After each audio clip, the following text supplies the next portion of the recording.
सत्य, धर्म, शांति, प्रेम, अहिंसा। बाद में ना रिग्रेट होता है। उनके दिल पर हाथ रखिए, उनसे कहिए मुझे इस बात को लेकर बहुत तकलीफ है। 16-17 साल की उम्र में मैं अपने वर्स्ट फेज में थी। मेरे हाथ में लिटरली एक बुक गिरी है जिसका नाम था गेम ऑफ लाइफ। उसके बाद मैं ऐसी सोई जैसे मैं कभी नहीं सोई। आप वर्स्ट फील करते हैं ना, आपको उसी समय हेल्प मिलती है। आपके अंदर जो रिजेंटमेंट है ना, वो आपके अंदर की एनर्जी को बर्बाद कर रहा है। उस समय मुझे पता नहीं क्यों ऐसे फील हुआ कि मुझे ये पढ़ना चाहिए। लेट मी ओपन एंड सी। उनका लास्ट थॉट ये है कि आप उनके लिए नहीं रहेंगे। जो आपके माता पिता है ना, आप उनके लिए जितना करेंगे, जितनी उनकी सेवा करेंगे, उतना प्लस आपके कार्मिक अकाउंट में। एक और बहुत बड़ी प्रॉब्लम है of hmm. Loneliness today. Hmm. Parents थोड़े लोनली हैं क्योंकि हम्म। बच्चों के साथ उनका कनेक्शन नहीं हो पाता, हम्म। स्पेशली जब बच्चे थोड़े थोड़े बड़े होने हम्म। लगते हैं। तो इसमें भी कोई प्रैक्टिसेस हैं जो शायद दोनों कर सकें या हम्म। कोई एक पार्टी कर सके, जिससे उनके रिलेशनशिप्स में सुधार आए। बात कीजिए एक दूसरे के साथ। हम समय ही नहीं देते। बाद में ना रिग्रेट होता है। ऐसे कितने सारे मेरे क्लाइंट्स हैं जो इससे डील नहीं कर, किसी के चले जाने के बाद डील नहीं कर पाते। और सबसे पहले तो उन्हें रिग्रेट होता है कि काश हमने उनसे ज़्यादा बात की होती, काश हम उनके लिए होते।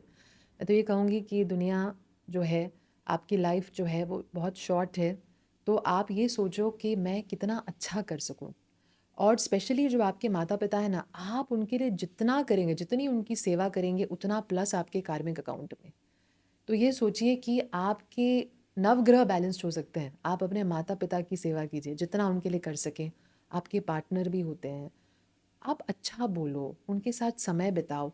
क्या पता अगर वो सोते सोते उनका लास्ट थॉट ये है कि आप उनके लिए नहीं रहे हैं, आपको कैसा फील होगा। सो आई वुड सजेस्ट कि आप बात करो, एक्सप्रेस करो। जब भी आपको उनकी कोई बात अच्छी नहीं लगती ना, चाहे आपके माता पिता हैं, चाहे आपके पार्टनर है, बच्चे हैं, उनके दिल पर हाथ रखिए, उनसे कहिए मुझे इस बात को लेकर बहुत तकलीफ हुई। आप मेरे लिए इम्पोर्टेंट हो ना, इसीलिए मुझे बुरा लगा। आपने ऐसा बोला, आपने ऐसा किया, या आपने ये नहीं किया। अरे आप उनको छू कर बात कीजिए। वो आपकी सिंसेरिटी को फील करेंगे, आपकी कनेक्शन बढ़ेगी। तो जब बात भी करते हैं डिस्टेंस में, उनका हाथ पकड़ के बात कीजिए। उनके छाती पर हाथ रख के उनसे कहिए कि मुझे अच्छा नहीं लग रहा, हम ठीक से बात नहीं कर रहे, हम एक दूसरे को समझ नहीं पा रहे। फिर देखिए उनमें कितने चेंजेस होंगे, आप में कितने चेंजेस आएंगे। हम आपके लिए कोई apart from the weight loss incident, hmm. आपके लिए कोई पर्सनल ऐसा था हम्म। स्टोरी जिसने आपको इस लाइन की तरफ हम्म। आपका रुझाव हाँ। हुआ, and then you started hmm. Teaching, and then पहले हम्म। तो खुद आप पढ़े, उसके बाद हाँ। आपने दूसरों को पढ़ाना शुरू किया। हाँ। तो ये आपकी लाइफ में कोई ऐसा इंस्टेंस हुआ था? 16-17 साल की उम्र में मैं अपने वर्स्ट फेज में थी। अच्छा। क्योंकि वेट बढ़ गया था, रिश्ते अच्छे नहीं थे, माइंड मेंट उस समय तो ना हम इतने ओपन भी नहीं थे कि हम बोल सके अरे हम डिप्रेशन से गुजर रहे हैं, पता या ही नहीं हम होगा इतने डिप्रेशन नेगेटिव है कुछ थॉट्स। है, हाँ। क्योंकि हमारे लिए वो नॉर्मल था ही नहीं। हम्म। तो मनोस्थिति ऐसी थी ना कि खुद से नफरत होने, इसलिए इतने सारे स्किन इश्यूज, इतने सारे हेल्थ रिलेटेड इश्यूज। और मुझे नहीं याद नहीं है कि मैंने कितने इंजेक्शन खाए होंगे। अच्छा। तो ऐसी स्टेट हो गई थी कि ऐसे लगता था जैसे अब तो गिव अप करना है, मतलब कुछ समझ में ही नहीं आ रहा। उस दिन जब मैंने भगवान से प्रार्थना की, मेरे हाथ में, क्योंकि मेरे परिवार में बहुत सारे लोग जो रीडिंग के बहुत शौकीन हैं, मैं नहीं पढ़ती थी, मेरे पिताजी पढ़ते थे, मेरे दादाजी पढ़ते थे, तो उनकी बहुत सारी किताबें, बुक शेल्फ था। तो ऐसा हुआ उस समय कि मुझे पानी पीना था रात को, शायद रात के 1-2 बजे होंगे। सब सोए हुए थे, मुझे नींद नहीं आ रही थी, मुझे ऐसा लग रहा था मुझे कुछ हो रहा है। तो मुझे पानी पीना था, तो पानी उस टेबल पे था जहाँ पे हमारी बुक शेल्फ हुआ करती थी।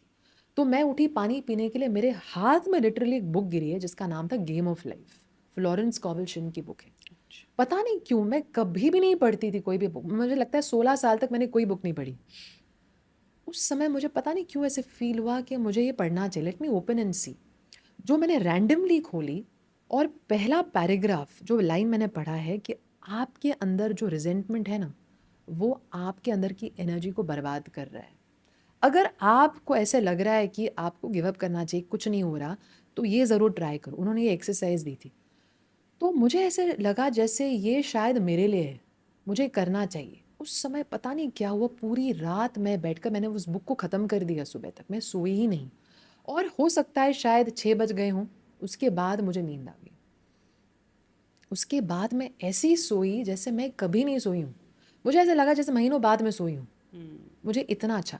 तो मेरी मेटाफिजिकल की जो जर्नी है ना, इमोशंस और बॉडी का जो संबंध है, उसको समझने का उस किताब से ऑनेस्टली शुरू हुआ, क्योंकि उसके पहले मैंने इसके बारे में इस तरह सोचा ही नहीं था, क्योंकि मैंने कुछ पढ़ा ही नहीं था।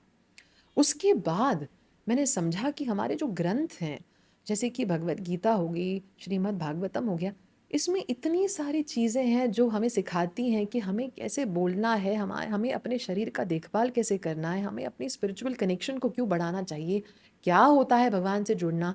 ये सब फिर वहाँ से शुरू हुआ। बचपन में हम बाल विकास क्लासेस जाते थे।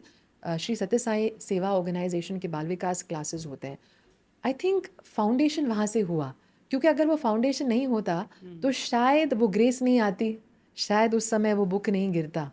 तो मैं इसीलिए मानती हूँ कि बच्चों को, चाहे वो समझते नहीं समझते हैं, आप ऐसी जगहों पे भेजें जहाँ पे वो संतों के बारे में बताएं, जहाँ पे वो भगवान के बारे, क्योंकि हमारे क्लास में हम क्या करते थे, सत्य साईं बाबा के डिस्कोर्सेज होते थे और बहुत सारी ऐसी चीज़ें होती थी जो हम डिस्कस करते, बच्चों को बताते थे, जैसे कि सच्चाई पर चलना क्या होता है, सत्य, धर्म, शांति, प्रेम, अहिंसा, ये वैल्यू सिस्टम क्या होती है।